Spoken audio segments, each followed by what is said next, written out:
कराड शहराने पुन्हा एकदा महाराष्ट्रासमोर आदर्श निर्माण केलाय। कराडच्या वैकुंठधाम स्मशानभूमीत सुरू करण्यात आलेल्या अग्निकाष्ठ सर्पण उपक्रमाला नागरिकांचा मोठा प्रतिसाद मिळतोय। 1 जानेवारी 2024 पासून करधारक नागरिकांसाठी दहन सेवा मोफत करण्यात आली। त्यानंतर आतापर्यंत तब्बल 1600 दहनक्रिया अग्निकाष्ठ सर्पणाद्वारे करण्यात आल्या। या उपक्रमामुळे लाखो किलो लाकूड आणि हजारो वृक्ष वाचल्याचा दावा वैकुंठधाम सुधार समितीने केलाय। पाहूयात।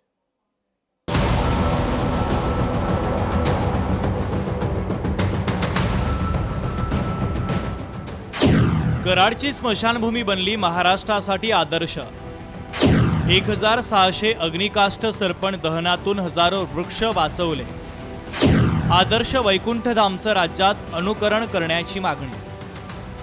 कराड नगर परिषदेच्या सहकार्यानं मे 2022 पासून वैकुंठधाम स्मशानभूमीत पर्यावरणपूरक अग्निकाष्ठ सर्पण उपक्रम सुरू करण्यात आला।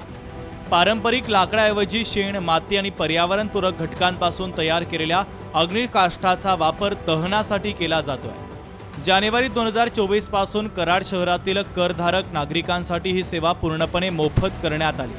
त्यामुळे नागरिकांनी या उपक्रमाला चांगला प्रतिसाद दिला। आतापर्यंत 1600 पेक्षा अधिक दहन अग्निकाष्ठामध्ये झाली असून सुमारे 4,80,000 किलो लाकूड वाचवण्यात यश आल्याचं समितीने सांगितलंय।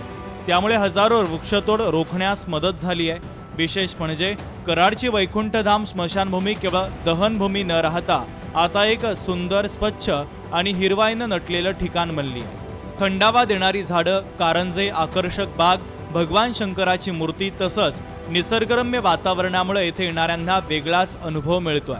ऑगस्ट 2025 पासून प्रत्येक मृत व्यक्तीच्या स्मरणार्थ नातेवाईकांना एक फुलझाड देण्याचाही उपक्रम सुरू करण्यात आला।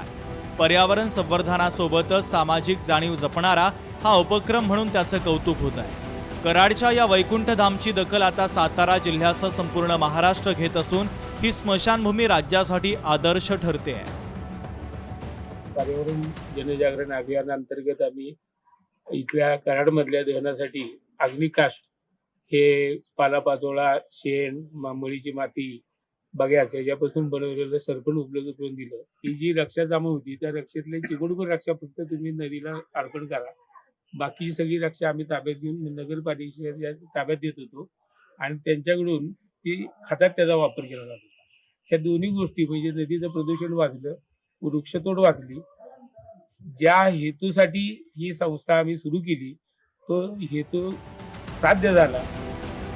कराड शहरातील नागरिकांसाठी ही सेवा मोफत असून ग्रामीण भागातील नागरिकांसाठी नाममात्र शुल्क आकारलं जातं। जास्तीत जास्त लोकांनी पर्यावरणपूरक दहन पद्धतीचा स्वीकार करावा असं आवाहन समितीच्या पदाधिकाऱ्यांनी केलं आहे। स्मशानात येणाऱ्यांची मानसिकता ही चांगल्या पद्धतीने झाली पाहिजे की ह्या ठिकाणी आल्यानंतर त्यांना आनंदही झाला पाहिजे किंवा काही नाही। मी त्या मैताच्या ह्याला गेलो होतो पण तिथलं वातावरण फार चांगलं होतं। जास्तीत जास्त लोकांनी ह्या ठिकाणी ह्या ठिकाणी अग्निकाष्ठमध्ये दहन केलं पाहिजे आणि पर्यावरणाचा ऱ्हास थांबवला पाहिजे। पर्यावरण संवर्धन, नागरिकांची खर्च बचत आणि स्मशानभूमीचं सौंदर्यीकरण या तिन्ही गोष्टी एकाच वेळी साध्य करणारा कराडचा हा उपक्रम आता महाराष्ट्रासाठी प्रेरणादायी ठरतोय। अनेकांनी याचं अनुकरण करावं अशी मागणी आता नागरिकांनी केली आहे।